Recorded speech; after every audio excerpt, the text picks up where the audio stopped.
নমস্কার।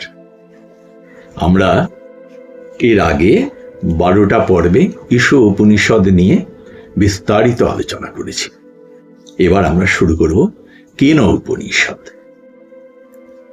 এই কেন উপনিষদ হলো সামবেদের অংশ। এই নামটা কেন হলো?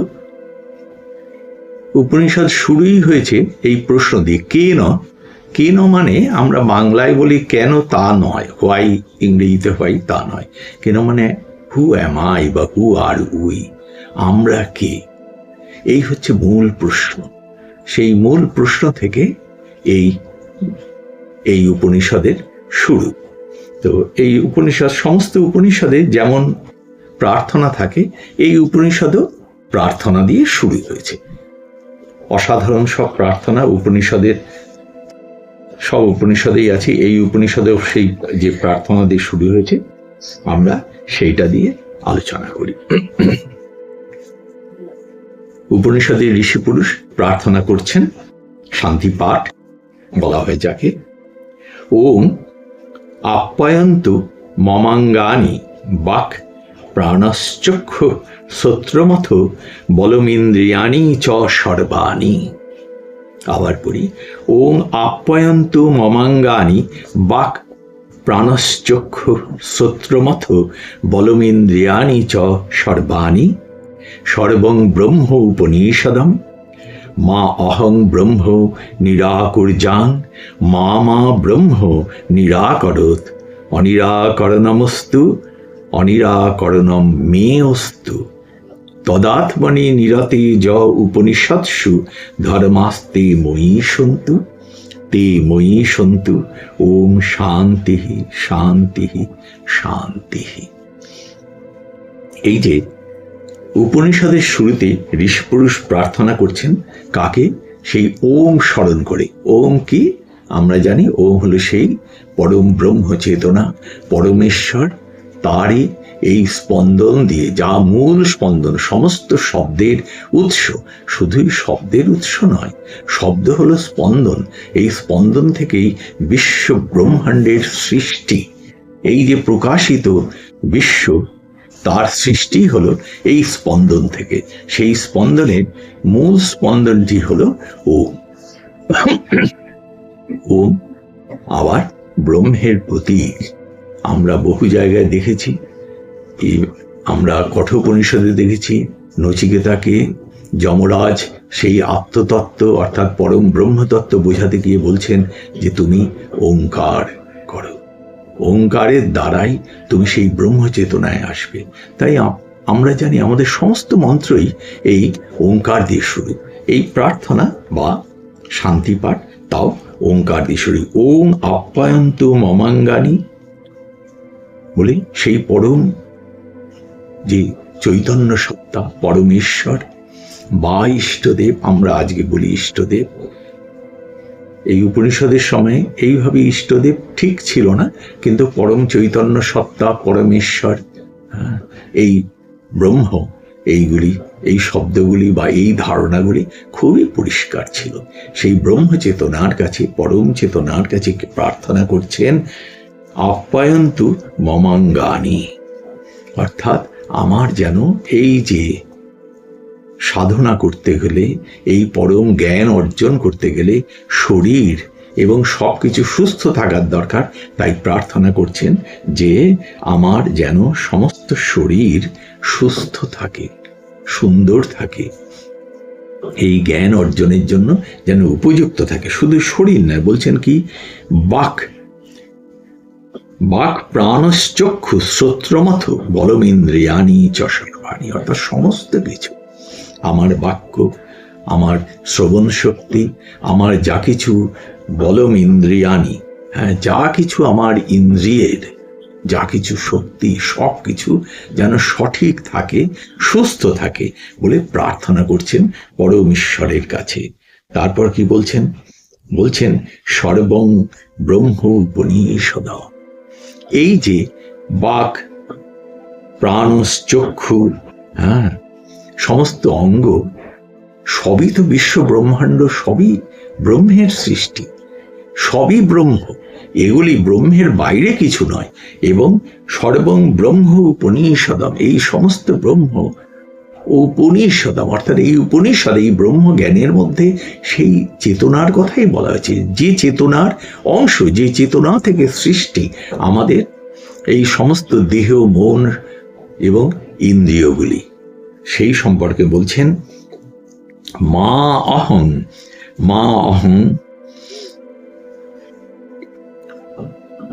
ব্রহ্ম নিরাকুর্যাং মা মা ব্রহ্ম নিরাকরোত। বলছেন মা অহং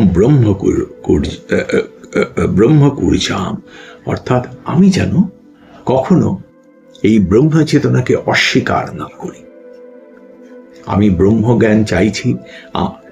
ঈশ্বরের কাছে ঋষি পুরুষ আমাকে ব্রহ্মজ্ঞান নিয়ে আলোচনা করছেন, সেখানে প্রার্থনা করছেন ঋষি পুরুষ তার ঋষি ছাত্রদের সঙ্গে প্রার্থনা করছেন যে আমরা যেন ব্রহ্মকে অস্বীকার না করি। অস্বীকার না করি মানে আমরা যেন নেগেটিভ মাইন্ড নিয়ে, ক্লোজড মাইন্ড নিয়ে এই ব্রহ্ম জ্ঞানের আলোচনা না করি।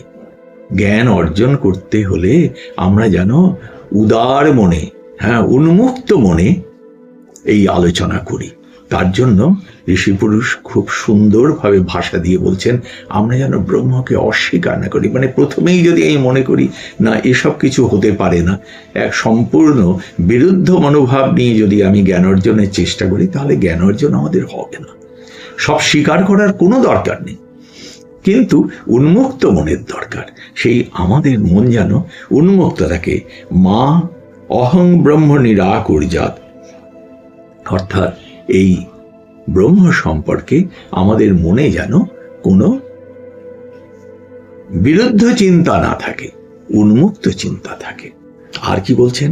বলছেন মা মা ব্রহ্ম নিরাকরোত, অর্থাৎ আবার হে ব্রহ্ম, হে পরম করুণাময় সেই চৈতন্য সত্তা, তুমিও যেন আমাদের বা আমাকে অস্বীকার না করো। অর্থাৎ আমরা যারা শিক্ষার্থী, আমরা নিজেরাও যেমন যে জিনিস জানতে চাইছি, জ্ঞাতব্য বস্তুর প্রতি আমাদের উন্মুক্ত মন রাখছি, তেমনি সেই জ্ঞাতব্য যে সেই ব্রহ্ম, যে পরম চেতনা, তার যেন আমাদের প্রতি কারুণ্য থাকে, তিনিও যেন আমাদের সঙ্গে সহযোগিতা করেন। কারণ ব্রহ্ম চেতনা তো কোনো বস্তু নন, তিনি তার থেকে আমাদের সৃষ্টি। আমার মধ্যে যদি এই চৈতন্যবোধ থাকে, সেই চৈতন্যবোধ তার কাছ থেকে এসছে।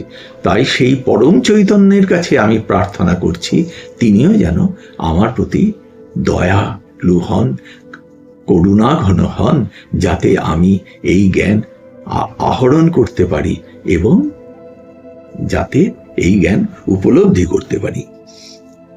তারপরে কি বলছেন? বলছেন মা মা ব্রহ্ম নিরাকরোত, তারপরে বলছেন অনিরাকরণমস্তু। অনিরাকরণমস্তু, আমি যেন তার কারুণ্যের মধ্যে থাকি। অনিরাকরণমস্তু, তারপরে বলছেন অনিরাকরণম মে অস্তু। অনিরাকরণম মে অস্তু, অর্থাৎ আমার মনে যেন তার প্রতি কোনো বিরুদ্ধ মনোভাব সৃষ্টি না হয়।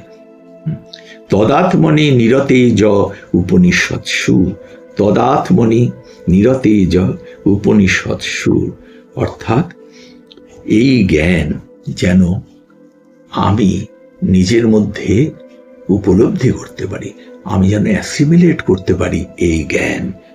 বলছেন তে ময়ী সন্তু, ধর্মাস্তে তে ময়ী সন্তু, তে ময়ী সন্তু, অর্থাৎ এই যে ট্রুথ, এই যে সত্য, এই পরম সত্য যেন আমার মধ্যে আমি ধারণ করতে পারি, আমি যেন তা উপলব্ধি শুধু করি তাই নয়, তাকে যেন মেনটেন করতে পারি।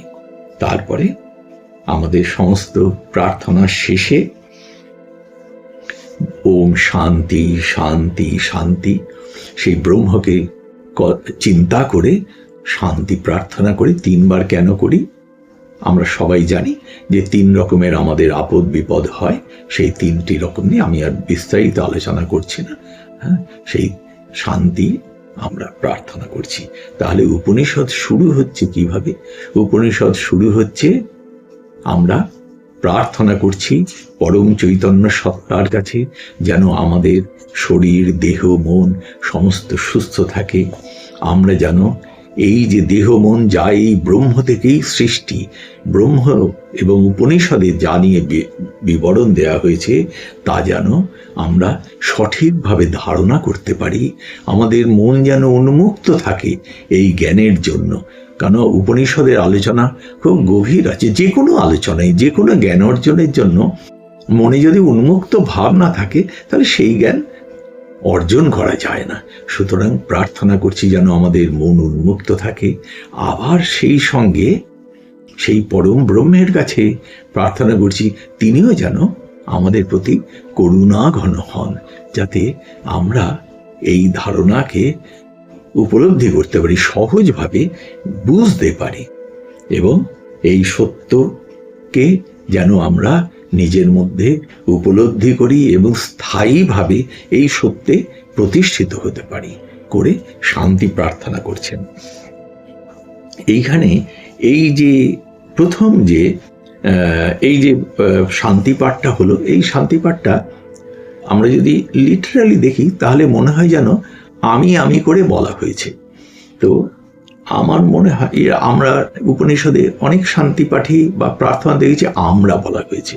তো এখানে আমার কখনো মনে হয়েছে যে তাহলে কি ঋষি পুরুষ তার একজন ছাত্রকে বলছিলেন, সিঙ্গল অডিয়েন্স, একজন ঋষি শিষ্যকে এটা বলছিলেন, তার জন্য উনি আমি করে বলেছেন, আমরা না বলে। আবার আমার মনে হয় যে হয়তো একাধিক শিষ্যকে একটা গ্রুপেই উনি বলেছেন, শিষ্য গোষ্ঠীর সামনে এইটা নিয়ে আলোচনা করা হয়েছে। কিন্তু আমি শব্দটা আমরা না বলে আমি বলেছেন এই জন্য যে আমি বললে প্রার্থনার মধ্যে অনেক ঘনত্ব আসে, অনেকটা কনসেন্ট্রেশন গভীর হয়।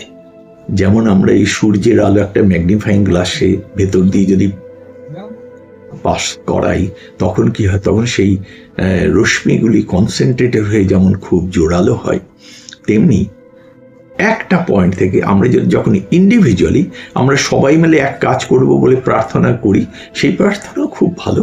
কিন্তু যদি আমি করব বলে প্রার্থনা করি, তাহলে যেন সেই প্রার্থনার মধ্যে আরো জোর হয়। হয়তো সেই জন্য ঋষি পুরুষ এখানে এই আমি এই রকম ভাবে শব্দটি ব্যবহার করেছেন। তাছাড়া আর মনে হয় না যে অন্য কোনো কারণ, কেননা সব জায়গাতেই আমাদের ভারতীয় সংস্কৃতি সবাই মিলে, হ্যাঁ, এখানে ইন্ডিভিজুয়াল আমরা কল্যাণের থেকেও আমরা সামগ্রিক কল্যাণের পথেই যাই। যদিও এটাও সত্যি যে এই চেতনা, এই কসমিক কনসাসনেস নলেজ আমরা যখন অ্যাকোয়ার করি, তখন কিন্তু আমরা ইন্ডিভিজুয়ালি অ্যাকোয়ার করি। তো এইভাবে এই প্রার্থনাটা রয়েছে। কোনো কোনো জায়গায় আমি দেখেছি যে এই প্রার্থনার বদলে এই ওম আপ্যায়ন্তু মমাঙ্গানি বাক প্রাণশ্চক্ষু শ্রোত্রমত বলমিন্দ্রিয়ানি চ সর্বাণি, এই প্রার্থনাটা না দিয়ে কোনো কোনো জায়গায় আমি দেখেছি কেন উপনিষদের শুরুতে অন্য একটি প্রার্থনা দেওয়া আছে, যে প্রার্থনাগুলো আমরা কঠোপনিষদে পাই, আবার অন্য জায়গাতেও পাই। শ্বেতাশ্বতর উপনিষদে বোধ হয় সেই প্রার্থনাটা পাই। তাই আমি এই প্রার্থনাটিকেও এখানে আলোচনা করছি এটা বলার আগে। সেই প্রার্থনাটি হলো, এটিও খুব অসাধারণ প্রার্থনা। সেই প্রার্থনাটি হলো ওম সহনাববতু। সেই ওম, সেই পরম ব্রহ্মকে দিয়ে সেই প্রার্থনা। ওম সহনাববতু সহনৌ ভুনক্তু সহ বীর্যঙ্কর বাবহৈ তেজস্বী নৌ অবধীতমস্তু মা বিদ্বিষাবহৈ। ওম শান্তি শান্তি শান্তি। এই যে প্রার্থনাটা, এই প্রার্থনাটি অসাধারণ। এখানে শুরু হচ্ছে ওম সহ নাববতু।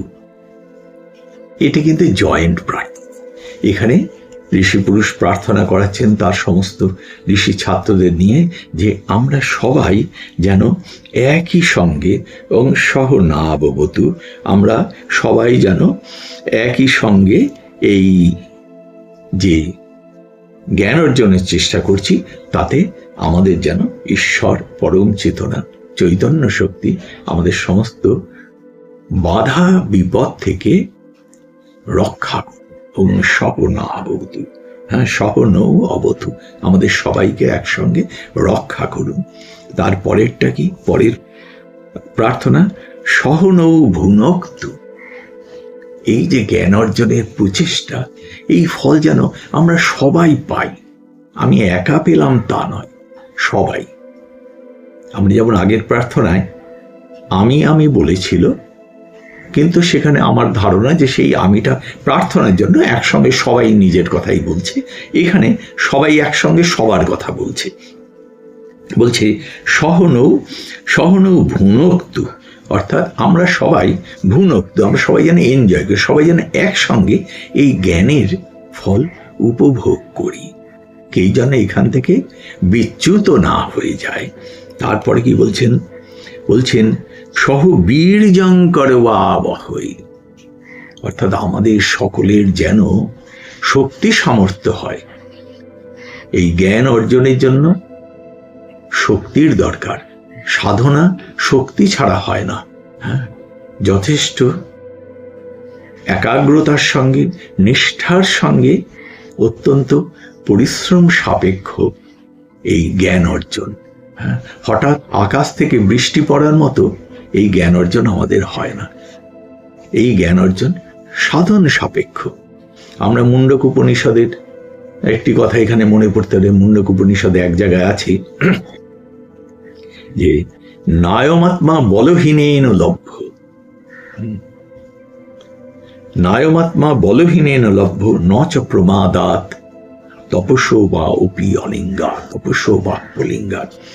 আরো আছে, শুধু এই কথাটি বলি, নায়মাত্মা বলহীনেন লভ্য, অর্থাৎ এই যে আত্মচেতনা, এই জ্ঞান চেতনা দুর্বলের দ্বারা সম্ভব নয়। দুর্বল মানে খালি শারীরিক নয়, মানসিক শক্তি। শারীরিক তো নিশ্চয়ই দরকার।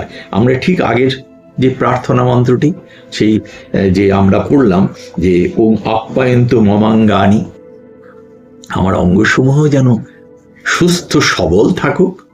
তা এখানে সহবীর্যঙ্কর ওয়াবহৈ, আমাদের সবার যেন শক্তি সামর্থ্য ঠিক থাকে, যাতে সেই নায়মাত্মা বলহীনেন লভ্য, দুর্বলের দ্বারা সম্ভবপর নয়। সুতরাং আমরা যেন সবল হই। এখানে আমাদের সবার যেন বলছেন সহবীর্যং, সবার যেন সেই শক্তি সামর্থ্য থাকে যে এই পরম জ্ঞান আমরা ঠিকভাবে অর্জন করতে পারি।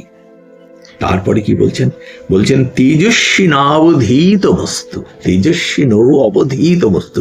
শুধুই শক্তি থাকে তাই নয়, সেই শক্তিকে আমরা যেন প্রয়োগ করতে পারি এই জ্ঞান অর্জন করার জন্য সবাই মিলে। ভিগারাসলি, তেজস্বী, অর্থাৎ আমরা অত্যন্ত উইথ ইনাফ এনথুসিয়াজম, অনেক উৎসাহের সঙ্গে আমরা যেন এই জ্ঞান অর্জন করি। উৎসাহ দরকার। বলছেন তেজস্বী, তেজ দরকার জ্ঞান অর্জনের জন্য, যেমন বলের দরকার। আর তেজস্বী নৌ অবধীত মস্তু, মানে সেই বলকে তেজের সঙ্গে আমরা যেন প্রয়োগ করতে পারি। তারপরে বলছেন মা বিদ্বিষাবহৈ, মা বিদ্বিষাবহৈ। এক অসাধারণ বাস্তব অভিজ্ঞতা সম্পন্ন ঋষি পুরুষ, তিনি বলছেন আমাদের মধ্যে যেন পরস্পরের প্রতি কোনো বিদ্বেষ সৃষ্টি না হয়। আমরা ভাবতে পারি জ্ঞান অর্জন করছি, তার মধ্যে আবার কি প্রার্থনা করছি বিদ্বেষ সৃষ্টির। এ হলো জীবন সম্পর্কে ঋষি পুরুষের একেবারে বাস্তব অভিজ্ঞতা, যে আমরা যা কিছুই এই জীবনে অর্জন করার চেষ্টা করি সবাই যদি সমান চেষ্টাও করি, এক তো সবার সমান চেষ্টা হয় না নানান কারণে, তারপরে যদি সমান চেষ্টাও হয় নানান কারণে সমান ফললাভ হয় না। নানান কারণে আমাদের ধারণ শক্তি কম হতে পারে, কখনো কখনো কনসেন্ট্রেশন কম হতে পারে, কখনো কখনো কারো জীবনের বিভিন্ন পরিপ্রেক্ষিত সেগুলি উপযুক্ত না হতে পারে। তার কারণে অর্জিত ধন বা সম্পদ বা জ্ঞান তার তারতম্য হতেই পারে এবং হয়ও। তাই ঋষি পুরুষ বলছেন, এই যে জ্ঞান আমরা অর্জন করব সবাই মিলে একসঙ্গে বসে, এই জ্ঞান অর্জনের প্রচেষ্টার পর আমরা হয়তো দেখতে পারি যে আমাদের সবাই ঠিক সমান সমানভাবে এই জ্ঞান অর্জন করিনি। তখন যেন আমাদের মনে কারো প্রতি কোনো বিদ্বেষ সৃষ্টি না হয়। হ্যাঁ, কারো প্রতি যেন বিদ্বেষ সৃষ্টি না হয়। এই বিদ্বেষ সৃষ্টি হলে সেটা আমাদের পক্ষে ক্ষতিকর, এই জ্ঞান অর্জনের পক্ষেও ক্ষতিকর। তাই ঋষি পুরুষ প্রার্থনা করছেন। প্রার্থনা মানে তো শুধুই চ্যান্টিং নয়, প্রার্থনা মানে হচ্ছে মনের ভেতরে সেই শক্তিকে জাগ্রত করা, আর বিশ্ব ব্রহ্মাণ্ডের কাছে সেই পরম চেতনার কাছে পরম চেতনার থেকে সেই শক্তির অনুপ্রেরণা লাভ করা। তাই বলছেন মা বিদ্বিষা বহই, তারপরে ওম শান্তি শান্তি শান্তি শান্তি প্রার্থনা। তাহলে এই কেন উপনিষদ শুরু করার আগে ঋষি পুরুষ প্রার্থনা করে, সব জায়গাতেই প্রার্থনা, এখানেও প্রার্থনা। মূল প্রার্থনা কি? যেন আমরা সুস্থ শরীরে সুস্থ মনে আমরা এই জ্ঞান অর্জন করতে পারি। এই জ্ঞান অর্জনের জন্য আমাদের প্রচেষ্টা যেন খুব তেজস্বী প্রচেষ্টা হয়। এই জ্ঞান অর্জনের প্রচেষ্টাতে আমরা যেন ঈশ্বরের কাছ থেকে করুণাও পেতে পারি এবং আমাদের মন যেন উন্মুক্ত থাকে এই জ্ঞান অর্জনের জন্য। আমরা যেন পরস্পরের প্রতি বিদ্বিষ্ট না হই, সবাই মিলে যথেষ্ট মনোযোগের সঙ্গে নিষ্ঠার সঙ্গে আমাদের সম্পূর্ণ শক্তি একাগ্রতা প্রয়োগ করে আমরা এই মহান গভীর সত্যকে অনুভব করতে পারি এবং সেই সত্য যেন আমাদের জীবনে স্থায়ী হয়। বলছেন ধর্মাস্তে ময়ী সন্তু তে ময়ী সন্তু। সুতরাং আমরা এই কেনোপনিষদ শুরু করার সময় আমরা প্রার্থনা করব এবং আমরা সবাই মিলে আমরা চাইব যে আমরা যেন এই উপনিষদ এরপরে যখন আমরা আলোচনা পরপর শুরু করব, আমরা যেন গভীর মনোযোগের সঙ্গে একান্তভাবে ঈশ্বরের প্রতি ভক্তি সহকারে শ্রদ্ধা সহকারে ঈশ্বরের করুণা প্রার্থনা করে এবং আমাদের মধ্যে সেই শক্তিকে জাগ্রত করে আমরা এই জ্ঞানের পথে এগোই। এর পরের দিন আমরা পরের পর্বে আমরা এই প্রথম শ্লোক থেকে শুরু করব। আজ এই পর্যন্ত। নমস্কার।